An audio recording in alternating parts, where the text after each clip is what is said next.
Cuando tenemos UFO en nuestras manos, nos descargamos la aplicación de Foreo4You y ya podemos conectar nuestro dispositivo. Le damos a añadir dispositivo de la familia UFO. Tenemos que mantener pulsado durante 3 segundos el único botón que tiene el dispositivo. Ya hemos emparejado nuestro dispositivo con la aplicación y comenzamos con el registro. Ese es nuestro número de serie y la garantía de producto. Ahora podemos elegir dónde hemos comprado el dispositivo o si ha sido un regalo, la fecha en el que nos lo han regalado o lo hemos comprado. En el caso de tener ticket de compra, podemos hacer una foto al ticket de compra y subirlo a la aplicación, y en el caso que sea un regalo, podemos darle directamente a registrar si no tenemos el ticket de compra. Ya tenemos registrado nuestro UFO en la aplicación.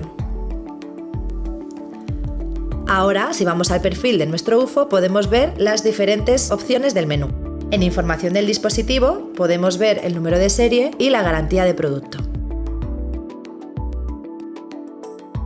En el modo de uso podemos ver las instrucciones de cómo utilizar nuestro dispositivo. En Encuentra mi dispositivo podemos conectar esta función para encontrar nuestro UFO por nuestra casa. En Tratamientos podemos ver las diferentes mascarillas y conectarlas con nuestro UFO.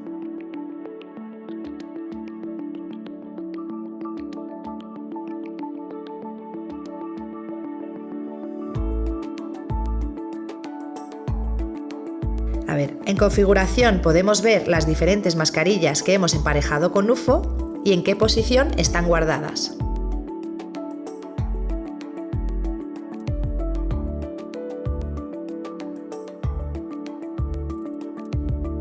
En Control Inteligente tenemos la opción de configurar nuestro dispositivo a nuestro gusto.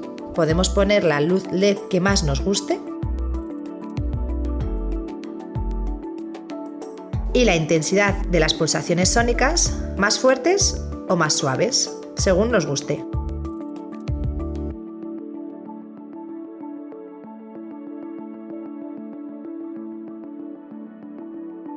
Y ahora elige tu mascarilla, tu tratamiento UFO va a comenzar.